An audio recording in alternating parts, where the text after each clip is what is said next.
Weewaawo teneza Kristo nebaza Katonda olw'ekirabo eky'obulamu kyawadde gwe yenna muganda wange mwannyinaze akyasobola okuba nga oyatula ne kaakano nti Yesu ye Mukama. Amanya nga bulijjo Mazima Kenneth ng'era olunaku olwaleero njagala tubeere nga tutunuulya ekitundu ekyokubiri mu ssuula essookera ddala ey'Abefeso olunyiriri olwokutaano. Ku mulundi guli ogwasemberayo ddala twatunulira ku nsonga ey'okwawula wamu ate era n'okufuuka abaana ba Katonda. Ensonga ey'okwawula wamu ate era n'okufuuka abaana ba Katonda. Ne ku mulundi guno twaga tutunulye ku nsonga gye tugamba engeri okwawula bwe kulagira ddala obukulu bwa Katonda. Engeri okwawula bwe kulagira ddala obukulu bwa Katonda. Ensonga enkulu gye njagala ate olunaku olwaleero tugende ddala mu maaso n'okubanga tugyekkaanyiza ddala buki bulungi ng'ekitundu kyaffe ekyokumeka ekyokubiri. Lwakino ensonga eno nkulu olw'okuba nti abantu abasinga mu kuba nti tebasomeseddwa bulungi n'ensonga okuba nga tezirambikiddwa bulungi eri bo, abasinga balowooleza ddala nti nno bwe twogera ku kwawula Bayibuli kweyogerako mu Befeso kukoma ku nsonga gye tuyita ey'obulokozi. Jjukira ku mulundi guli twali twogera ku nsonga eno ey'okwawula twalagira ddala ng'ekyawandiikibwa bwe kinywereza ddala nti Katonda mwene yateesa nga tewaliwo kintu kyonna kyali kibaddewo, n'agamba nti ayina enkumuliitu ey'abaami n'abakyala be yeeyawulidde okubeera nga bamufuukira abaana. Ebyo byonna bikolebwa nga tewali kintu kyonna kyali kiteekeddwawo, tewaliwo ensi eno nga tennaba kuba ng'ekola ki ng'etondebwa, era twakirabira ddala bulungi okuviira ddala mu Befeso essuula esooka olunyiriri olwokutaano. Era twanywereza ddala ne tulaga nti Katonda mwene yalonda abantu ab'enjawulo okuba nti abawa kye tuyita obulokozi. Era ensomesa eno ey'okubeera nti Katonda alonda ate era n'ayawula, ensonga eno emalawo ekigambo eky'oluzungu oba enjogera eya bulijjo gye twandiise self determination, oba omuntu okusalawo okusemberayo ddala wajje n'amalira olubeerera nti okubanga kiri ku nze nti nze alonda Katonda, nze nsalawo ku lwange ne ŋŋamba nti mu maanyi gange nzikiriza Yesu Kristo, maanyi gange nzikiriza enjiri eya Kristo Yesu watali kuyambibwako muntu yenna. Bayibuli si bwetyo bwegendera ddala mu maaso n'okuba ng'esomesa. Bayibuli eraga nti weewaawo ffe tukkiriza Katonda naye tetumukkiriza ku lwaffe. Katonda mwene yatugolokosa okuva mu bufu bwaffe n'agolokosa abantu abadde abafu mu kibi n'obutaliimu n'abafuula balamu, abadde n'emitima egy'amayinja oba omutima nga gwajjinja nga balina obukya eri Katonda, abagolokosa n'aggyamu omutima ogw'ejjinja n'ateekamu omutima ogw'ennyama ogumugondera. Kati omuntu ono agenda okukkiriza enjiri, agikkiriza kubanga aweereddwa obusobozi obugikkiriza, aweereddwa obulamu bw'abadde talina, kubanga mu nsomesa entuufu eya Bayibuli okukkiriza si kwe kusooka okuzaalibwa mulundi ogwokubiri. Okuzaalibwa mulundi ogwokubiri kye kisooka omuntu n'alyoka akkiriza, kubanga mu ngeri eya bulijjo era tusobola okugamba nti omuntu nga mufu yeeyamba atya okwewa obulamu? Omuntu omufu tasobola kwewa bulamu, Katonda y'aba alina okuba nga abumuwa, akoze ki? Abumuwadde. Ensonga eyo nkulu. Era n'omwana yena azaaliddwa talina ngeri yonna gye yeeyambamu okubeera nga afuuka olubuto ate ne yeezaaza. Nedda, omwana oyo yazaalibwa olw'okusalawo okw'abazadde be n'abeera ng'agenda maaso n'okuba ng'akola ki? Nga omu ku bazadde afuuka olubuto era omwana oyo n'akola ki?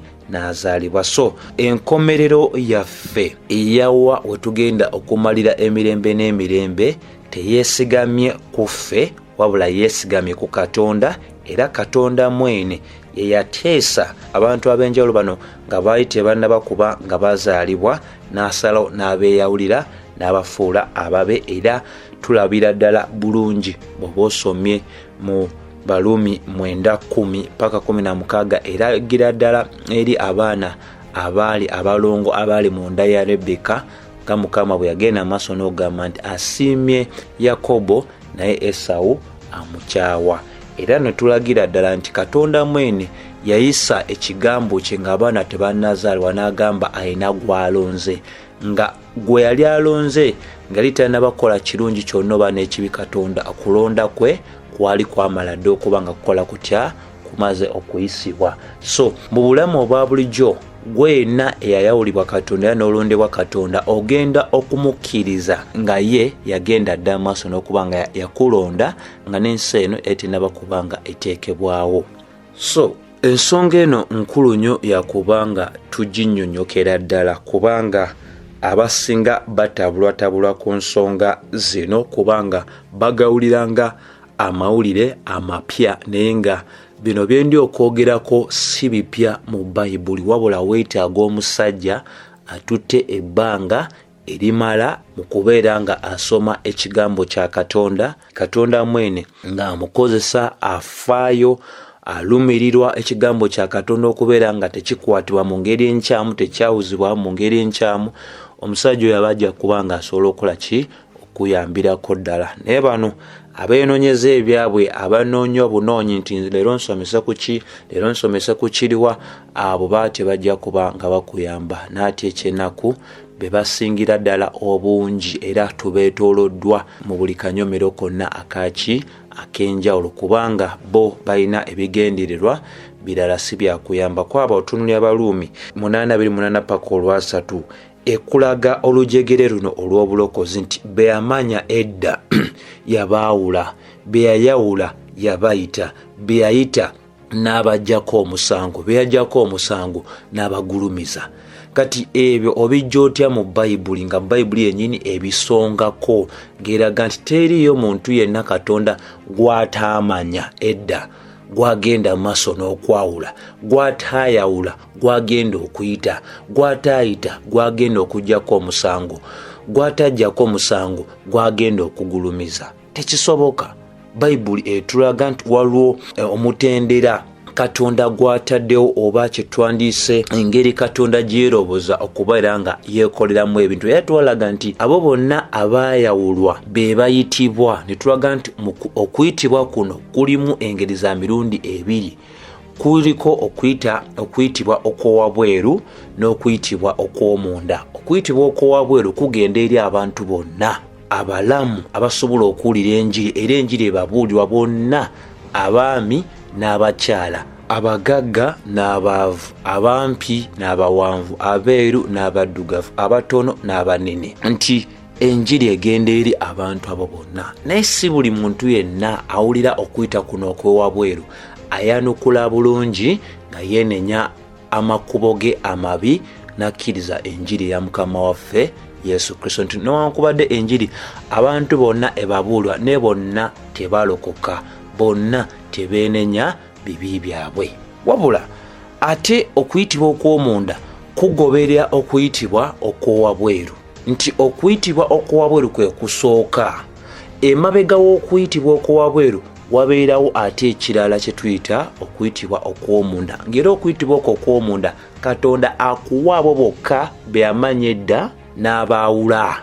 Mu kuba nti kati abamanya edda n'abaawula, okuyitibwa okw'omunda bwe kujja bajjibwa mu bufu bwabwe, mu kuba nti bafu mu mwoyo, ne bafuulibwa abalamu, ne baweebwa obusobozi obukkiriza. Ebyo Bayibuli ebinywereza ddala bulungi. So ekyo kikulu nnyo kyakuba nga tutegeera. So bwe tunaabeera nga tetwagala kuyitirira ku ebyo ebyawandiikibwa, nga tetwagala kubeera abanyazi ab'ebyo ebiwandiikiddwa, nga tweganye engeri yonna etagulumiza Katonda, tuba tujja genda maaso n'okusomesa ebintu bino. So kyekyo kitugamba nti bwe twogera ku kwawula kwe kusalawo kwa Katonda ng'ebintu byonna tebinnabaawo. Okusalawo kwa Katonda ng'ebintu byonna tebinnabaawo. Naye kye tuyita obukulu bwa Katonda tuba tutegeeza nti Mukama Katonda waffe ye Mukama eri ebintu byonna, ye Mukama eri ebintu byonna, eri abantu, eri zimalayika, eri emyoyo, eri amawanga, eri buli kintu kyonna ekyobutonde oba mu ggulu ne ku nsi. Era tewaliwo kintu kyonna kisobola kubeerawo owatali Katonda kubanga yakoze ki? Yakiganyiza.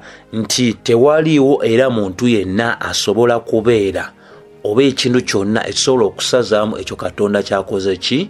Kyasazeewo. Nti tewali kintu mu nsi muno kibeerawo nga Katonda takiganyiza. Nti mu lulimi olwa Bayibuli tetuyina lulimi lwa simanyi kino kiguddewo bugwi, simanyi eno accident, simanyi eno chance, simanyi guno omukisa gwange. Engeri eyo eya bulijjo abantu gye bagenda mu maaso n'okubanga bakola ki? Nga ensonga zino bazitwala mu mbeera etali eyannamaddala okusinziira ku byawandiikwa. So kati kyetwagala okuba nga tulaga nti kyetuyita okwawula oba ensomesa ey'okwawula tekoma bukomi ku nsonga ya bulokozi nti Katonda ayina abantu beyayawula. Ensonga eno ey'okwawula ezingiramu ebintu bingi nnyo nnyini ddala. Ensonga lwaki twagala tulabe nti tutunule ku kino kyetugambe nti engeri okwawula bwe kulagira ddala obukulu bwa Katonda, nti ebyo Katonda byayawula ate obukulu bwe bubituukiriza ddala. Kwa mukulu ayawula ate n'atuukiza ekituukiriza kyonna bwe bukulu bwa Katonda, kyetuyita the sovereignty of God.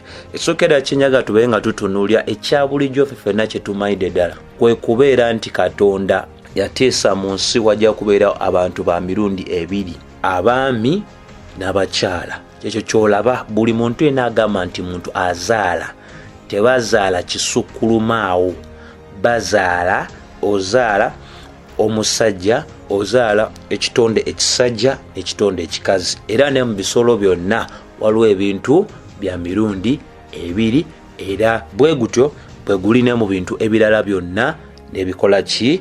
Ne mu bintu ebirala bw'atyo bwe yateesa. Amaka ate nago n'agateeseza bw'atyo nti obukulembeze bunaabeeranga bwa musajja, ne mu kanisa bw'atyo bwe yateesa. Era tukiraze y'ensonga lwaki ne mu kanisa tosuubira kubeera ng'ogamba olina omusumba naye ng'omusumba gw'olina muki? Mukazi. Bayibuli tekola ki? Ebyo tebikkiriza. Era omukazi oyo asobola ogamba nti omulimu agukola ne Katonda tamumanyi nga muweereza we. Ekyokubiri ekikulu ennyo ekyokutunuulya y'ensonga ey'obukakafu obw'obulokozi bwaffe, nti mu kuba nti Katonda mwene yatuwadde obulokozi buno eyatwawula okuyita mu bukulu bwe, buli yenna gwe yayawula omuntu oyo tasobola kubeera ng'akola ki? Ng'amubulako. Tutandike n'ekyawandiikibwa ekiri mu Bafiripi 1:6 egamba nga ntegeeredde ddala kino nga oyo eyatandika omulimu omulungi mu mmwe aligutuukiriza okutuusa ku lunaku lwa Kristo. Tunuulira ekyo kyonna Katonda kyatandise akimaliriza. Atandika ayawula, atuukiriza atya olw'obukulu bwe. Kakulu ka kutegeera. Era ekirala ffenna kyetumaidde ddala Yokaana 6:37-39. Mukama waffe yayogera bulungi ng'alaga nti abo bonna Kitange bampadde banajja gye ndi, era siribasuulira waki? Wabweru. Tewaliwo yenna aweereddwa Mukama waffe Yesu atajja kujja. Lwaki?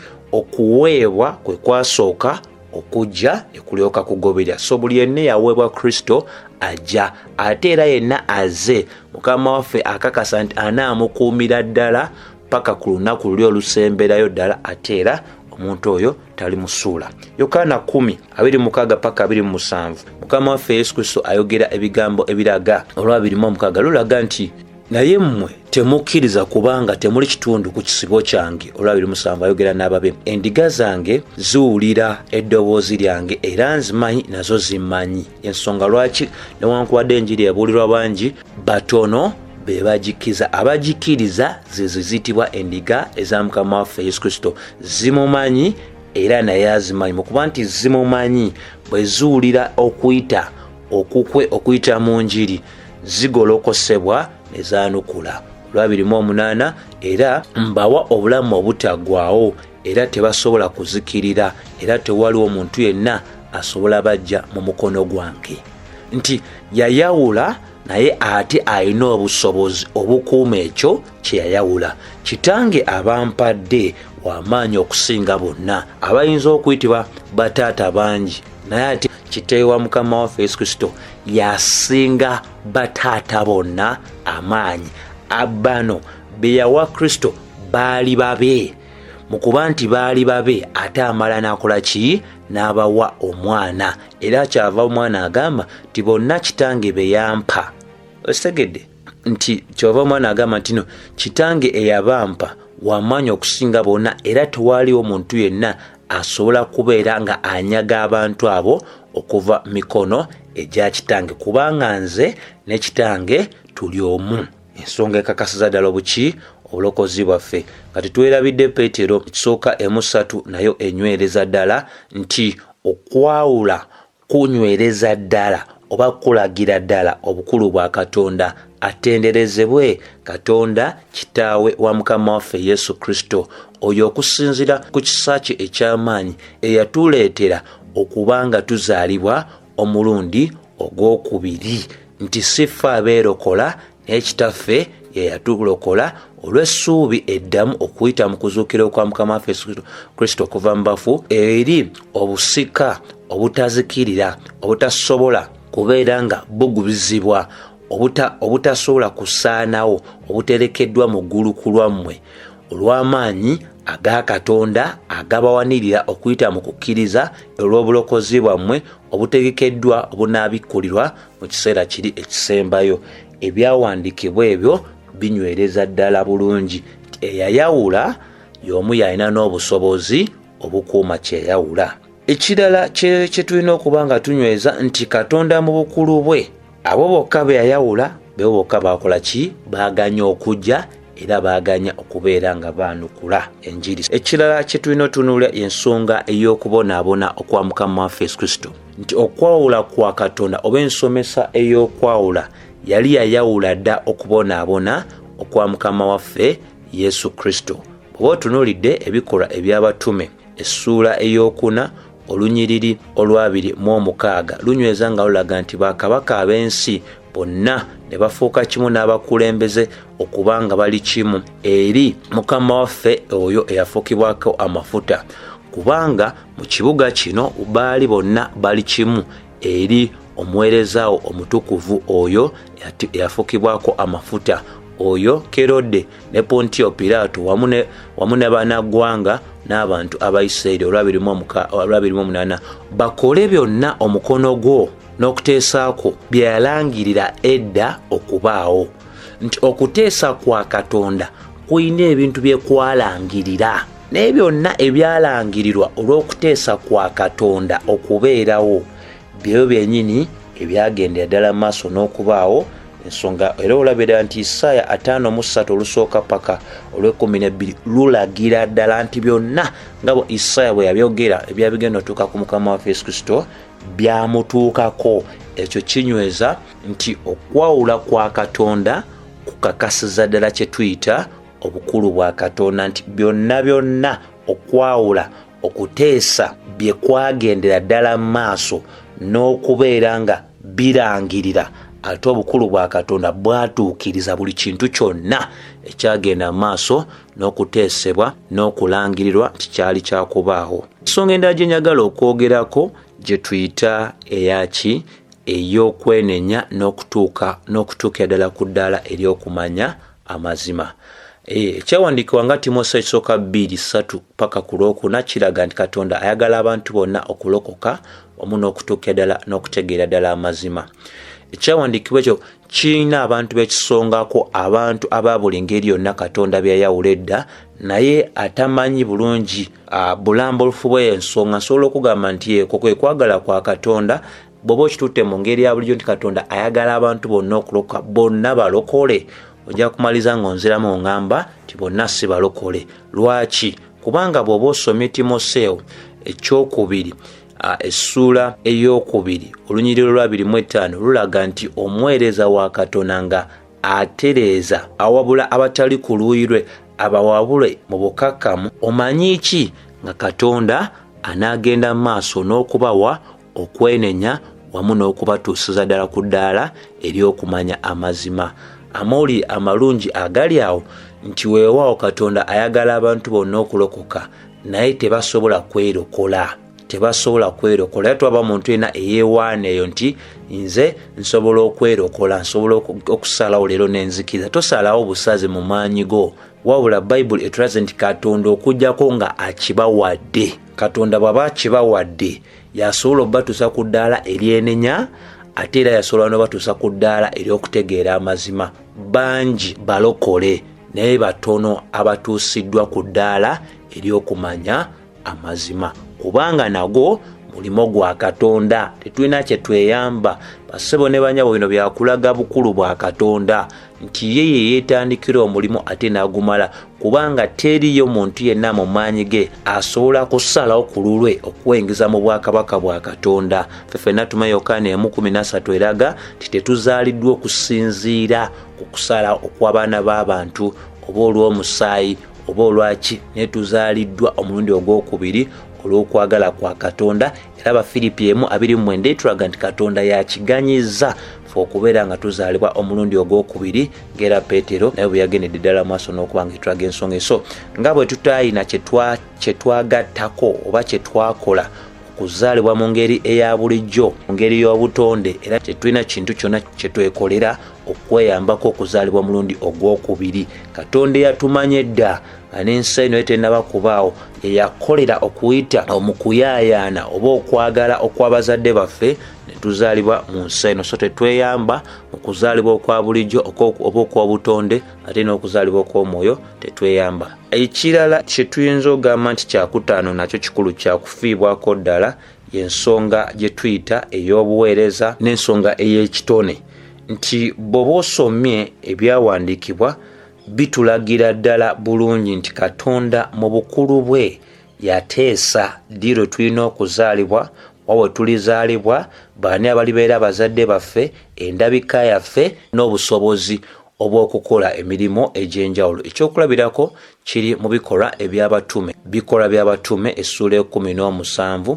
bwe mbasekulisizaayo olunyiriri olwa 26 lunywereza ddala nga lulaga nti Katonda yennyini okuva mu muntu omu yatonda abantu bonna abali mu mawanga ab'enjawulo nawa okubeera nga bajuza ensi eno yonna, era ye yennyini ye yayawula, ye yasalawo, ye yateesa, ye yalagira biro ki bye balina okubeera ku nsi era wa we balina okubeera. Si ffe abeerondera abazadde abaatuzaala, si ffe abeerondera baganda baffe, si ffe abeerondera ensi ze tuzaalibwamu, si ffe abeerondera kala ez'emibiri gyaffe, oba ono mweru oba ono muddugavu oba oli muzungu. Ekyo kyonna kiri wansi wa bufuzi bwa Katonda. Ekyo kikulu kyakubanga kitegereka.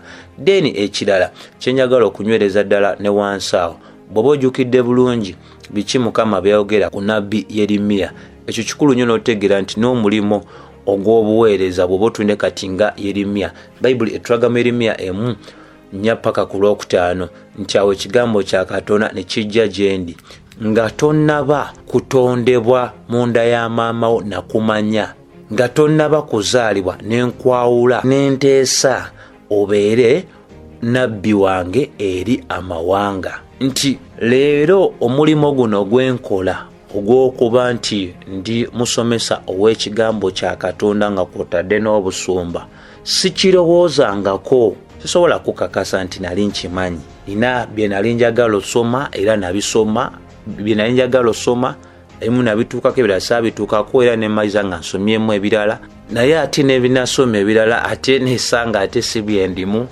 ate bisaaloolezaako ddala, ate byensingidde ddala okuba nga ate olw'ekisa kya Katonda bikolera ddala buki bulungi. So omuntu ayinza okugamba nti kiguddewo bugwi, naye Katonda yali ateesa dda, yita wano yita wali nenkwagala wano. Kati yooyono Yeremiya nga tannaba nakuzaalibwa yayawulibwa dda naye ekyo Katonda akituukiririza ddala mu bukulu bwe nga tulaberera nga Yeremiya akikola. Ensonga yemu gye tulaba ne kuzaalibwa kwa Mukama waffe Yesu Kristo. Isaaya 49 olusooka ddala lulaga nti yali yayawulibwa dda okubeera nga alizaalibwa mu ngeri eya bulijjo, nga wakuyita muki omukyala okutuuka ku nsi kuno eno, era alaga nti wampita nga nkyali munda ya mmange nompa erinnya. Ffenna tumanyi Matayo 2:2-21 nti erinnya limuweebwa tannaba nakola ki?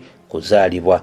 Era tumedera n'ensonga y'emu Pawulo n'ayogera mu Galatiya 1:15 neyogerako ng'alaga nti obutume buno bwe yali aweereddwa omulimo guno, alaga nti naye oyo bwe yanjawula nga nali sinnazaalibwa nampita olw'ekisa kye. Nti Pawulo teyalonda bulungi n'aga kati njagala kuba mutume, yali yayawulibwa dda nga tannaba nakuzaalibwa, agwa bugwi mu ddiiru oba mu mulimo Katonda gwe yali mu ekyo Katonda kyali ateesa edda. Ensonga y'omukaga nayo gye njaga tutunuulire eraga nti okuteesa kwa Katonda oba okwawula kwa Katonda, okulangirira kwa Katonda, kulagira ddala obukulu bwa Katonda, y'ensonga gye tuyita eya birth disabilities, oba mu Luganda kye tuyinza okuyita abazaalibwa nga balina obulemu, abantu abazaalibwa nga balina obulemu. Ekintu ekyo kya bulijjo kitawanya abantu bangi, nabamu tebabitegeera. Ensonga eno ennyininyini eyinza okwanukulweta, n'ekikulu nnyo okutegeera Katonda omukulu ate omugezi ow'amaanyi yali yateesa dda n'ayawula n'alangira edda okusinziira ku kwagala okw'okusalawo kwe, n'agamba ebintu bino biribeerawo. Tunulira kino wammanga, njagala okyekkaanye bulungi. Bw'oba osomye Zabuli ey'Ekikumi 39 erina ensonga z'esongako waneeno mu Lunyiriri 13 eraga nti kubanga gwe olina omwoyo gwange, wambikako mu lubuto lwa mmange. Labaako, wambikako mu lubuto lwa mmange. Nti okutondebwa kwaffe, okwambazibwa kwaffe okw'omubiri, nti mukuba nti ye nannyini myoyo, ye Katonda w'emyoyo gyonna, ayambaza emibiri gyaffe si mulala. Tetweyambaza, bamama tebatwambaza, wabula Katonda yayambaza. Kati oyo ayambazizza yateesa buli omu amwambaza naki. Abalala abambaliza omwo mibiri myeru, abalala n'abambaliza omwo middugavu, abalala n'abambaliza omwo obuwanvu, abalala n'abambaliza omwo obumpi, abalala n'abambaliza omwo amagezi, emibiri egy'amaanyi, abalala eminafu. Naye ekisinga ddala okuba nga kinyuma kwe kulabira ddala nti kye tuyita omuntu okuzaalibwa n'obulemu kyonna kiri wansi w'okwawula kwa Katonda. Bayibuli etulaga mu kitabo ekya Kuva essuula ey'okuna olunyiriri olw'ekumi. Musa yalina ebintu byali agenda mu maaso n'okwogera, naye ng'ebintu ebyo yabyogera mu butamanyi nti n'ebyatuyamba. Musa n'agamba Mukama nti, ayi Mukama, nze siri muntu wa bigambo okuva ddi na ddi, newankubadde okuva lw'oyogedde n'omuddu wo, kubanga soogera mangu n'olulimi lwange luzito. Musa bw'atyo bweyogerako, agamba nti yalina obuzibu bw'olulimi, olulimi lwe nga luzito, ananaagira n'olunaku olwo gye bali abaana bazaalibwa nga ananaagira, tayogera mangu ng'alina obuzito mu lulimi. Musa bw'atyo bwe yali. Musa yeewozaako aweereddwa ekkatala ery'okukola masekati g'okuba nti alina olulimi oluzito, alowooza nti tagwanidde kukola mulimo guno kubanga obuzito obw'olulimi lwe tebujja musobosa kuweereza Katonda. Mukama amwanukula nga okwanuka kuno kwatuyamba. Mukama n'amugamba nti, ani eyakola akamwa k'omuntu, oba ani akola kasiru, oba muzibe w'amatu, oba atunula, oba muzibe w'amaaso? Sinze Mukama. Okawulidde bulungi nti obukulu bwe buno yayawula n'atuukiriza. Bw'obanga yakiteesa nti kigenda kuba bwe batyo, akituukiriza. Nti Musa byali agezaako okwozaako amulaga nti alina abamu bwato bwe yateesa n'agamba abaagala bwe batyo abatonze nga bakasiru bazibe b'amatu batunula abalala bazibe b'amaaso agambe nze abakola bwe batyo. Kati ojja kwagala okwolereza ogambe nti njagala kwolereza Katonda byotabikola sitaani yabikola. Wuliriza bulungi ye yennyini yogeddeko ng'agamba si nze Mukama. Tewali sitaani kyasobola kutuusa ku muntu Katonda okujjako nga yamukkiriza. Talina gwasobola nakukwatako okujjako Katonda nga yamukkiriza. Amulaze nti nze nakutonda bwentyo obeere ng'olulimi lwo luzito bwentyo nengenda kukozesa n'olulimi lwo luzito ekitiibwa n'etteno kidde eri nze. Kibanga ekyo tekitumala tulina kweyambisa ki Yokaana essuula ey'omwenda nayo ejja kuba nga ekola ki etwanukula. Kati kino kijja tuyamba okubeera nga tetudduka na bigambo biva mu famire zetuzaalibwa oba eyo gye tukolera oba mikwano gyaffe nti mbeera bwe tebaddewo omuntu azaliddwa nga kasiru omuntu muzibe omuntu nga talaba walwandoga walwakola ki eyo gye biri mu nsi abantu babikwa naye byonna biri wansi w'amaanyi ga Katonda. Katonda kyatakkiriza tekisobola kubeerawo. Katonda takola kibi yatonda n'agamba bino bijja kubawo mu nsi. Kati nga tonnaba kudduka eyo nti no walwakuliko walwakola ki osobola okutegeera nti oli wansi wa mukono gwa Katonda nti Katonda asiimye. Kino kibeere bwe kiti kinaakuyamba okubeera nga otunulya Katonda nti no tosobola kwezibula tosobola kwejjako bwakasiru tosobola kubeera nga weeyamba okulaba n'otunulya Katonda okulabirya n'akubeezawo n'omugondera. Kyeva egenda maaso n'enyweza ng'eraga mu Lwomeka essuula y'omwenda ya Yokaana bwe baali bayita ne balaba omuntu eyazaalibwa nga muzibe w'amaaso. Abamu abatonda bwe batyo bazibe b'amaaso. Abayigiriza be ne bamubuuza nga bagamba nti Labbi ani eyayonoona ono oba bazadde be kye kyamuzaaza nga muzibe w'amaaso? Laba Mukama afaanukula atya. Yesu n'addamu nti ono teyayonoona newankubadde bazadde be naye emirimo gya Katonda girabike ku ye. Abamu yabakola bw'atyo kubeera nga emirimu gye girabikira mu bo. Bw'abawonya ensi etegere Katonda eka yawonya. Nabo bennyini asobola bibateekako nga ekyo kye kigenda okubazibula amaaso okutegeera. Balonde be yababawula dda bantu be nti bali babeera bantu be naye nga ekyo kye kigenda okubategeezesa nti weewaawo Katonda eka yasobola okola ki okuleeta enjawulo. Omulala gwe tumanyi ffenna obulungi ali mu bikolwa by'abatume. Bikolwa by'abatume essuula ey'okusatu tumumayinde ddala bulungi. Bayibuli etulaga nti waliwo omuntu bikolwa by'abatume 3:2 waliwo omuntu omulema okuva mu lubuto lwa nnyina eyali asituliddwa. Bulema bwa munda si bulema bwa kungulu nti abadde atambula emmotoka emutomedde akagaali kamutomedde boode emutomedde bw'atyo bwamukoze azaaliddwa nga bulema bwa munda. So lwaki bino mbyogera nti bw'otunuulya omusajja ono w'ebikolwa by'abatume agenda okwonyezebwa olunyi lw'14 mpaka olw'14 lukulaga enjiri eyagenda maaso n'okusitulibwawo. Abantu abatandika okubeera nga bagulirawo ddala amatu eri ebigambo ebyayogerwa Peetero era bw'oyingira essuula awo bulungi ey'okusatu awo kirya mu y'okuna n'olaba Bayibuli tenamba neeyongera ey'abantu 4,000-5,000. Kintu ekikolwa kimu Katonda akikozesa okuba nga ayingiriza enkumuliitu emirimu gya Katonda girabikire mu ye. So kye tuyita disabilities oba obulemu abayigiriziddwa ebyawandiikibwa tetulina kubeera nga tugamba nti eyo accident kigudde obugwi kimutomedde simanyi biki byawongo twala tugende. Sebo nenyabo njagala tutegeerye ddala bulungi ensonga eno. Abasinza lubaale bajja funa ebyo byonna ebiva mu lubaale. Omuntu yenna tali mu lubaale yenna teegulidde lubaale yenna azaaliddwa bw'ati alimu ati mukono gwa Katonda weeguli.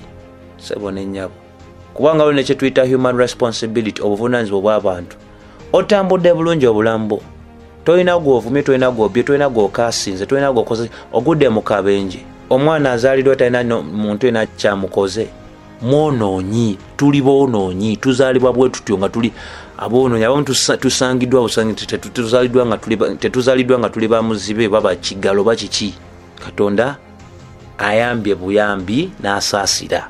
So olulimi olwo lulina otuvaamu abalokole nga tulowooza kino bakiri tulina otegeera nti ne bwe buba bulemu nga buze maaso mu bulamu eyo nga twazaalibwa nabwo, omukono gwa Katonda gusigala weeguli. Tekyali kutuuseeko singa Mukama aba takoze eki, takiganyiza kubeera oli avuze mu bukyamu musanga agwina, Mukama aganyiza kibeero ng'era mu nsonga eyo alina engeri gy'ajja okuba nga yeeyambisa ekyo ku lw'obulungi bwo okubeera ng'okola ki, obeera ddala omuntu gw'ayagala obeere. Era abatuusiddwa mu mbeera ezo ne batabaako kye bayiga oba kugonda eri maaso ga Katonda, oyo weewuunya bwewuunyi, kubanga gwani alwanagana n'oyo yakutonda. Ebimu bituuka ku bantu Katonda okuba nga afuna endowooza yaabwe, balina bintu bingi bibawagula, kino kimwagula ne kikimwagula, kino kimwagula ne kino kimwagula, naye embeera esobola okuba Katonda n'agigana neetuukawo okubeera nga afuna endowooza n'olekera okudduka ku lulwo nga olina biruubirwa birala. Bw'oba otunuulidde ensonga ey'omusanvu gye njagala twogereko y'ensonga y'ebyafaayo n'eby'omu maaso. Bayibuli etulaga nti ebyafaayo n'eby'omu maaso byonna biri wansi w'omukono gwa Katonda, nti bw'osoma ebyawandiikibwa bikulagira ddala mu Isaaya 46 ku nsonga ey'obukulu bwa Katonda, nti Katonda yennyini ye yayogera ebintu nga tebinnaba kubaawo, era yayogera byonna ebyali bibaddewo, byonna bibaddewo lwa mukono gwe. Oba osomye Isaaya 46 olw'okumeka olw'omwenda lulaga nti mujjukire ebigambo ebyasooka ebyedda, kubanga nze Katonda so tewali mulala, nze Katonda so tewali anfaanana, alangirira enkomerero okuva mu lubereberye n'ebigambo ebitannakolebwa okuva ku biro ebyedda. Ayogera nti okuteesa kwange kulinywera era ndikola bye njagala byonna. So bwetyo bweraga Katonda atonda obudde naye tabeera mu budde, abeera obwerwaki w'obudde. Era bw'osoma Isaaya 41:20-27 ate eyo ekukakasiza ddala n'ekunywereza ddala nti ebintu byonna bye tugamba nti byafaayo, byonna by'omanyi nti byabibaddeko mu byafaayo, biri wansi w'omukono gwa Katonda, biri wansi w'omukono gwa Katonda. Bw'oba osomye Isaaya 42:27 lunywereza ddala ensonga eyo bulungi nnyo nnyini ddala. Watali ku lwisaayo tugende n'okwogera ku nsonga gye tuyita ey'emyaka gye tulina ku nsi kuno. Katonda mwene yateesa emyaka gwe nange gye tugenda okumala ku nsi kuno. Si ffe abeesaayo n'ogamba nti n'abeerawo 10, n'abeerawo 9, n'abeerawo 8, 7, 6, 5, 4, 3 oba 2 oba mmeka. Byonna biri wansi okuteesa kwa Katonda n'obukulu bwa Katonda okutuukiriza ekyo. Otuyigirize tubeerenga bwe tutyo n'ennaku zaffe, tulyoke tufune omutima omugezigezi. Wuuyo Munazabuli agamba nti nno otuyigirize tubeerenga bwe tutyo n'ennaku zaffe.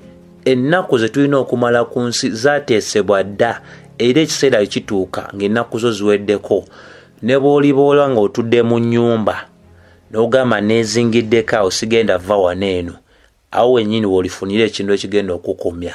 Tosobola agamba nti nno nnaku za kyama gye tuli, terina omwami Katonda amwadde emyaka emeka. Ekisinga obukulu kumanya nnaku zaffe tutambulire mu ngeri egulumiza Katonda, kubanga wano tuli bagenyi, leero weetuli enkya tetukola ki, tetuliwo. Tetulina kutambula ng'abalina obudde obungi.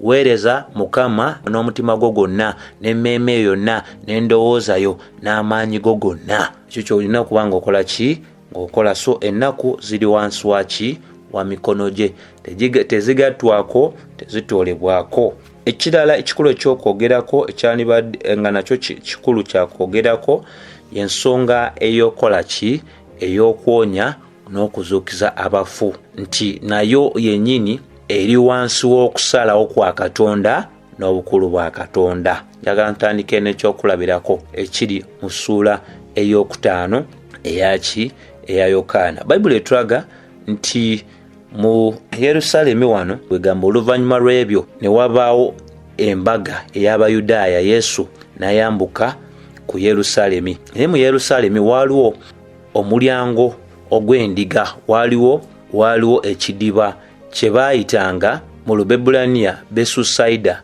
nga kiriko ebigogo 5 olw'okumeka olwokusatu.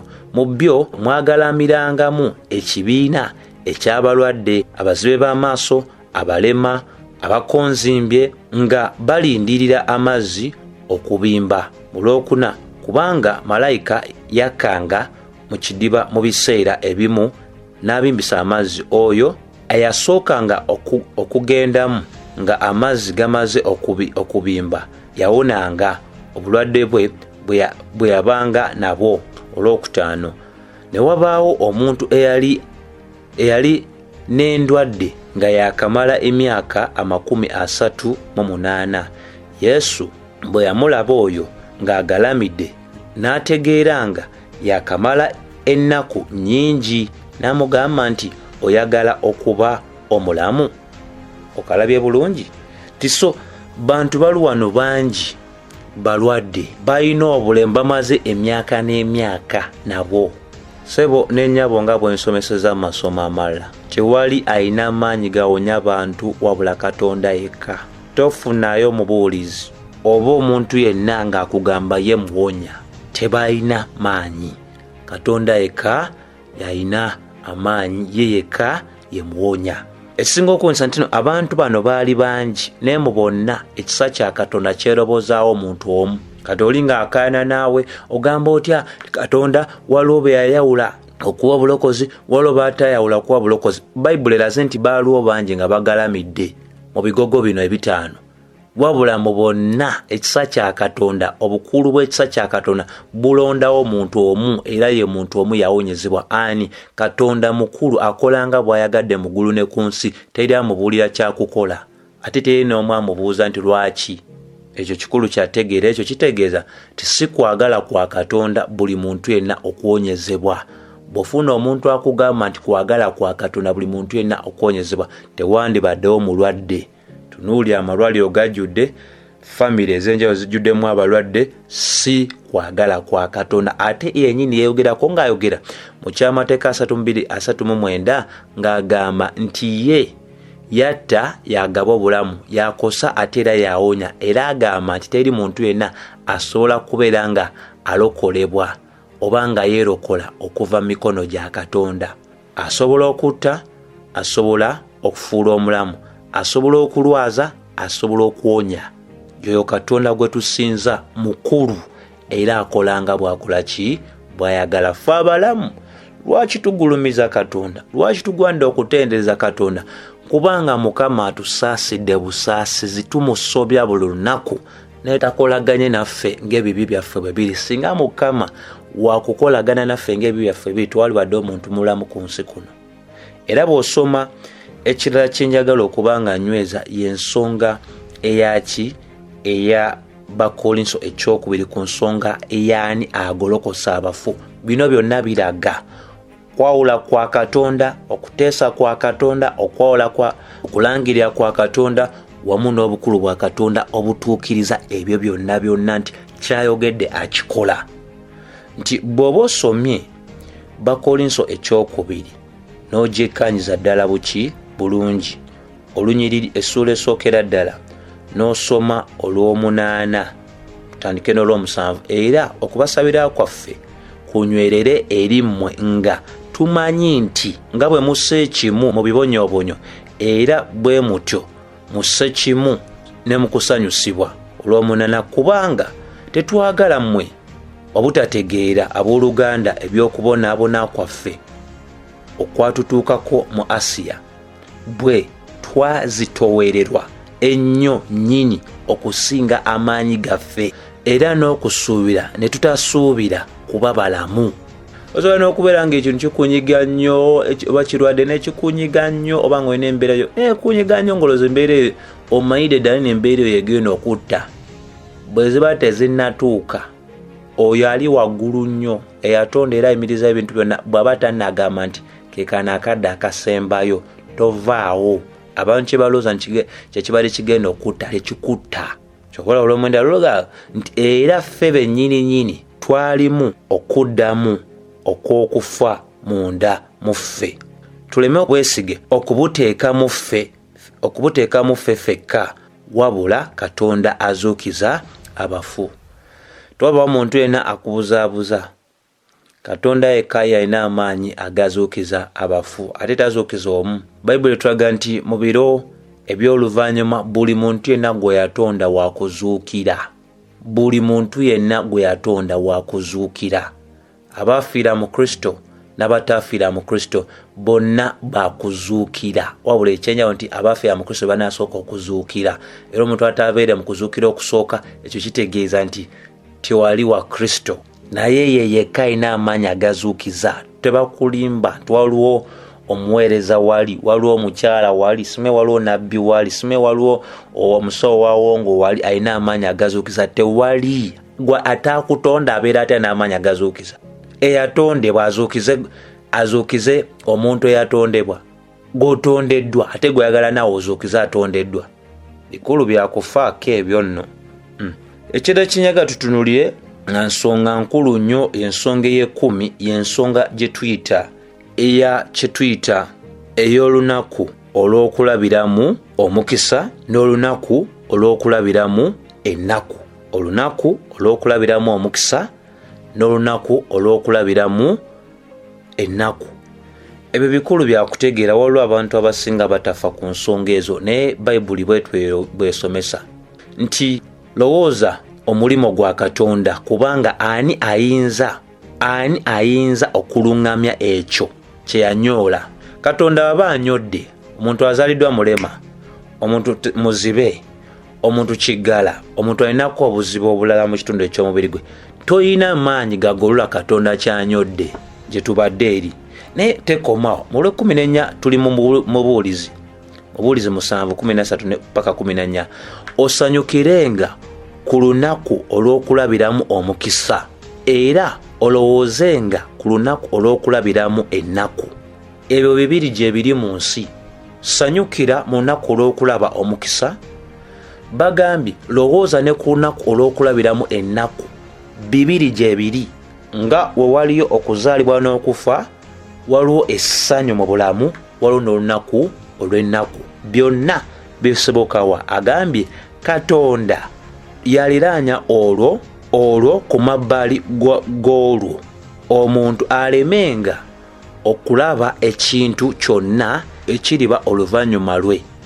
Omuntu yenna omulamu osobola okitegeera ekyo. Waliwo abantu bagamba nti waliwo ebiseera bannange bye twakoleramu ssente, ebyo ebiseera byaliwo. Waliwo n'ebiseera ebijja nga bya nnaku. Ennaku eyo ereeteddwa obeeko ku byolowooza, otambula otya, olowooze ku bukulu bwa Katonda, otegere nti tolina amaanyi, tolina kyofuga. Essanyu ly'olabye Mukama alikuganyiza. Ennaku yonna eri wansi w'obufuzi bwa Katonda abirireŋŋanya bw'ati. Era leero ng'oli mu ssanyu tosobola tegeera enkya kiki ekigenda okubaawo. Buli asanyuka agwa ndi osanyukira Mukama, kubanga tomanyi enkya kiki ekigenda okubaawo. Leero olina omulimu, enkya oyinza okuba nga toyina. Leero oli mulamu, enkya oyinza okuba omufu. Leero oli mulamu oba enkya oyinza okufiira omuntu. Bino bituyamba kweteekateeka okutegeera okuteesa kwa Katonda, okulangirira kwa Katonda n'obukulu bwa Katonda, nti bwe biba bibaddewo ate banga muntu atalina ssuubi. Bw'obanga oli mulokole, beera n'essuubi nti Katonda akiganyiza okubeerawo, ajja kuwanirira. Essuubi lyo libeere mu ye ali waggulu wa buli mbeera yonna, mu mbeera ey'essanyu ne mu mbeera ey'ennaku. Bikulu byakutegeera ebyo. Kati omunga mwe tuzingidde ki?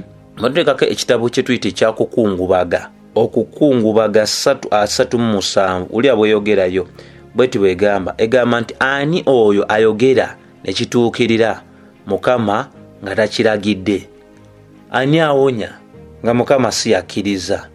Mu kamwa k'oyo ali waggulu ennyo temuvaamu bibi n'ebirungi? Asobola okwogera ekibi, asobola okwogera ekirungi. 45 olw'omusanvu olw'okutaano paka olw'omusanvu Isaaya nayo enyweza nsonga y'emu. Katonda atonda, asobola okutonda ekizikiza ate asobola okutonda n'ekitangaala. So bino bikulu nnyo nyini ddala. Kyenjagadde okunywereza ddala, tewaaliwo muntu yenna mu nsi asobola kukyusa biva oba ebyo byava mu kwonoona okwa Adamu ne Kaawa mu kuba nti ensi eno yagwa. Katonda yekka yasobola okukyusa. Era mu kaseera keeka kikulu nnyo okutegeera ti Katonda atondawo obubi naye Katonda takola bubi. Lwaki? Kubanga Katonda waffe mutuukirivu ate Katonda waffe wa bwenkanya. Mutuukirivu ate wa bwenkanya. Okwonoona kwonna kubalibwa oba kuteekebwa ku kye tuyita ebitonde bya Katonda, omwo nga mwozingidde abantu, mwozingidde neki n'emyoyo. Kikulu nnyo kyakuba nga kikola ki kitegeeza. So Katonda mwene ye yateesa n'alangirira n'ayawula nti obubi bulibeerawo mu nsi okuyita mu kusalawo okwa kyeyagalire okw'ebitonde bye. Ensonga lwaki Adamu ne Kaawa watali kuwalizibwa bayonoona mu maaso ga Katonda. Kayini atta muganda we Aberi, baganda ba Yusufu bamukyawa nga talina kyabakoze. Mukama waffe Yesu Kristo akyayibwa nga talina kyakoze bantu abo. Ensonga ezo nkulu nnyo za kufiibwako ddala, kubanga mu Buulizi 7:29 eraga nti Katonda yatonda abantu mu butukuvu ng'era tebaliiko kyakunenyezebwa kyonna, naye bo bennyini ne beegunjizawo amakubo mangi nnyo ag'okwonoona. So Katonda tetumulambikako kwonoona kw'abantu. Abantu bennyini bayonoona kyeyagalire nga tebagenze mu maaso n'okubeera nga bagenda maaso n'okusendebwasendebwa wabweru oba munda, kuba nti twagwa. Ensonga lwaki twagala nnyo okola ki? Okwonoona. Ensonga endala gye tulina okuba nga nayo tufiirako ddala gye nalise ensonga 11 y'ensonga eyaki eya ebiro n'obudde. Bayibuli etulagira ddala era ne mu kitabo kino era kye tuyita ekya Omubuulizi ng'etulaga nti nno ebiro n'obudde byonna biri wansi waani w'omukono gwa Katonda. Sewo ne nnyabo, bino byonna bye tugezaako okuba nga tunyweza kwe kulagira ddala nti Katonda ye yateesa, ye yalagira, ye yayawula, ate mu bukulu bwe atuukiriza ebyo byonna bye yateesa edda n'alangirira nti binaabaawo.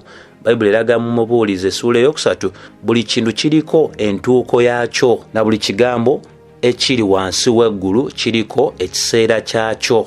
Lowooza okiraba nti waliwo ekiseera eky'okuzaalibwamu, waliwo n'ekiseera eky'okufiiramu, ekiseera eky'okusimbiramu n'ekiseera eky'okusuubira. Ebintu eby'enjawulo bye tulaba mu bulamu obw'ensi byonna biri wansi w'amaanyi ga Katonda. Yabiteesa nti biriba bwe bityo.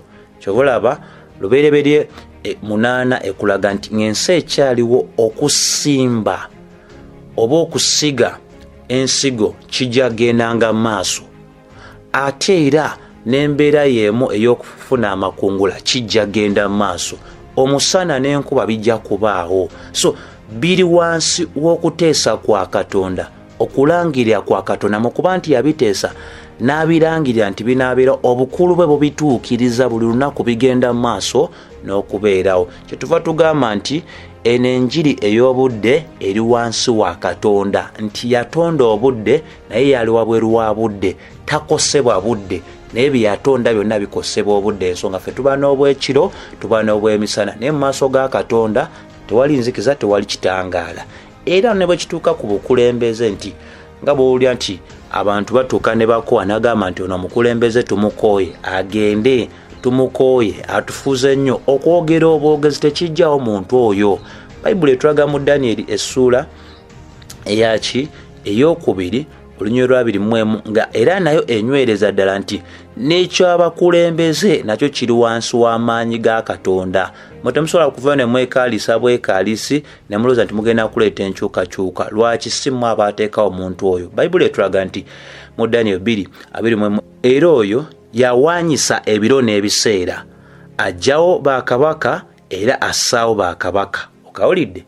Mukama yennyini yawaanyisa ebiro n'ebiseera, aggyawo bakabaka era assaawo bakabaka. Gw'atakkiriza kugenda na bwe mukola byonna bye mwagala ne mwenamwena ne mwekunga, bagenda bakuba emiggo, babakube zitiyagaasi, babateeke mu makomera, ekiseera tekinnatuuka. Alina okuba nga awaanyisizza agambye obudde bw'omuntu bukomye.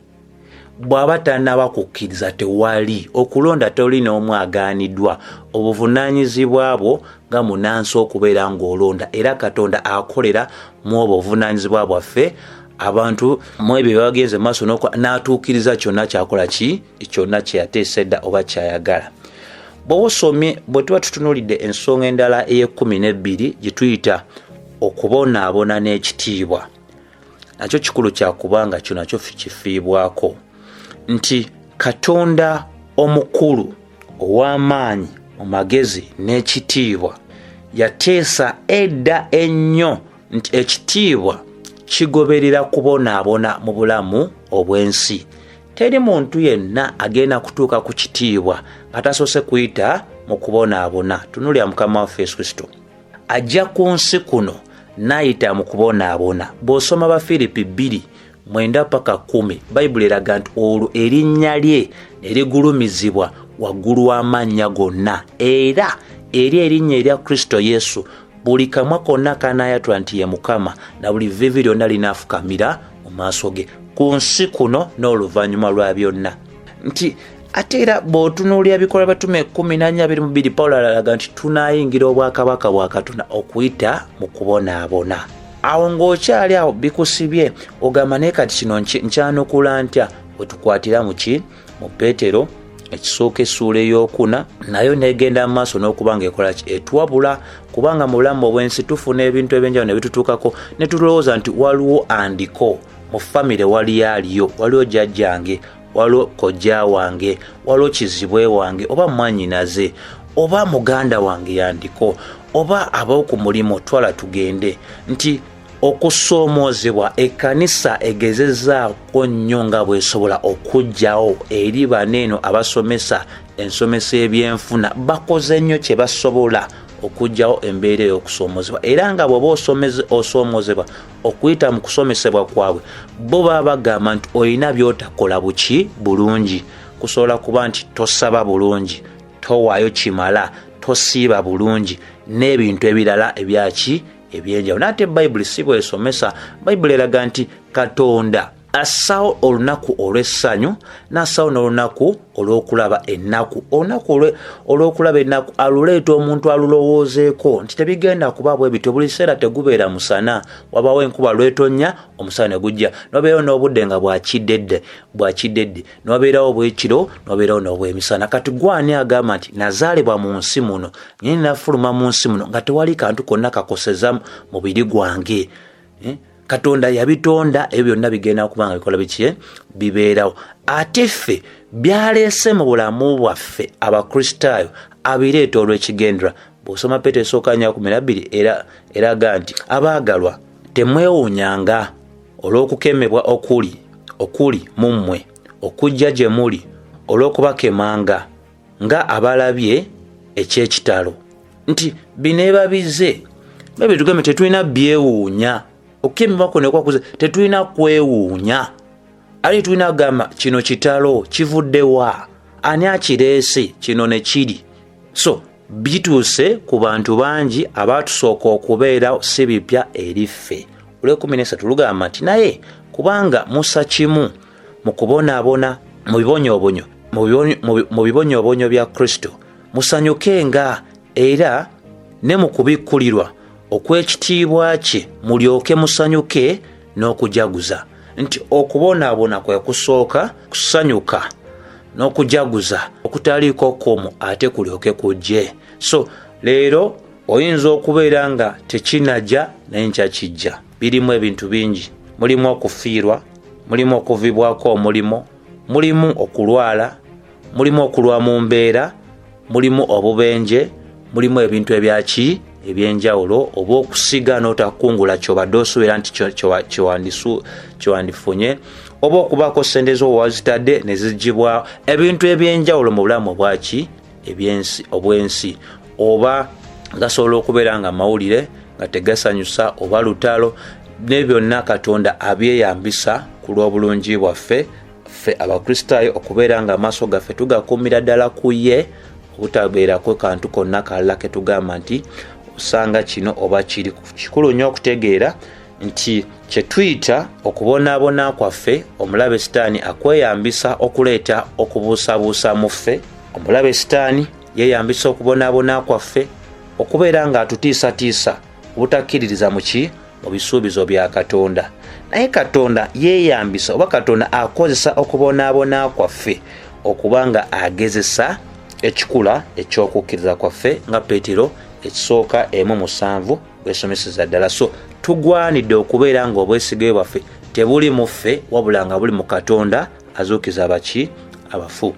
Kakati no waliwo ebintu bya mirundi nga 8 bye nagenda maaso n'okuba nga ngenda maaso n'okuyiga, era ndowooza ebintu bino bikulu nnyo okubeera nga nammwe njogerako nammwe mu kugenda maaso n'okubeera nga njaya n'okuyiga. Muna ebintu nange byenjiga ku bantu abalala n'embeera nga bikulu nnyo okubeera nga ate mbigabanako nammwe abagenda maaso n'okuba nga mwettanira amasomo gaffe. Ebintu byenjagala okugabanako nammwe mu ddakiika entono bye bintu by'ogwanidde okumanya ku nsonga gye tuyita ya ekibi oba obubi mu nsi eyagwa. Ebintu by'ogwanidde okutegeera ku nsonga y'obubi mu nsi oba okwonoona. Kisookera ddala mu nsi muno tulina okusuubira obubi okubeerawo, kubanga ensomesa ya Bayibuli Peetero ekisooka 4:12 etusomesezza. Omuntu yenna nga tasuubira bubi kubeerawo mu nsi, omuntu oyo tasobola kuba na ssuubi. Omuntu oyo ajja kwessaamu omugwa, omuntu oyo ajja kumira empeke yejjewo, omuntu oyo ajja kuba n'ebirowoozo ebyokugamba nti alina abamuloga, alina abamulondoola. So tulina okusuubira obubi okubeerawo mu nsi. Ekisookera ddala ensi yagwa, lwaki oba tokisuubira kubeerawo? Ekyokubiri, tulina okukola ki? Okunywera ne tugumira mu mbeera yonna eyo ebize. Bayibuli etulaga nti nno okwagala kugumira byonna. Tulina okuguma ne wansi w'obubi. Tetumanyi tugenda bumala mu bbanga ki, naye tulina okuguma wansi w'obubi ate nga tetwenyigidde mu bubi. Bakolinso ekisooka 13:7. Ekyokusatu, tugwanidde okwebaza olw'okukolebwamu omulimu oguva mu obubi oba bubaddewo eri ffe. Efeso 5:2 etulaga nti tugwanidde okwebaza Kitaawe wa Mukama waffe Yesu Kristo, oyo atusobozesa byonna. Ekyokutaano, tugwanidde okukyawa obubi. Baluumi 12:9 tetukkiriza, kyandikwa tekitukkiriza kwenyigira mu bubi. Ekyokutaano, tugwanidde okusaba Katonda atulokole okuva mu bubi. Matayo 6:13. Ekyomusanvu, tugwanidde okuwangula obubi n'obulungi. Baluumi 12:21. Ekyomunaana, tugwanidde okuziyiza obubi. Yakobo 4:7. N'okusemberayo ddala njagala nakyo tubeere nga tetutunulira ne ku luuyi olulala. Nkubeeyo ebintu wano bya mirundi 4 by'otalina kubanga okola n'obubi. Ebintu bya mirundi 4 by'otalina kubanga okola n'obubi. Sookera ddala, tolina kuggwaamu maanyi ng'olowooza nti obubi buli wabweru w'obufuzi bwa Katonda. Tolina kuggwaamu maanyi ng'olowooza nti obubi buli wabweru w'obufuzi bwa Katonda, nti buno obubi bubaddewo naye Mukama talina kyasobola bukolako, bw'amaanyi nnyo bumukira. Obeera tomanyidde ddala Katonda ono gwe twogerako omukulu, nti obubi busobola okutuukako naye obwesige bwo obutaggwaamu maanyi. Tunuulira Katonda nti mukulu waggulu w'obubi era asobola okukyusa embeera n'aleeta ekintu, kubanga yawaanyisa ebiro n'ebiseera. Befeso 1:11. Olwokubiri, tolina kubeera nga oyingiramu endowooza egamba nti kino ekinguddeko obugwi kirina kutegeeza nti no obulamu tebulina makulu gonna. Waliwo abantu n'agwa mu mbeera oba omutawaana ne gumutuukako n'alowooza n'okulowooza ddala nti kati wano tewaliwo pulaani yonna mu bulamu obw'ensi.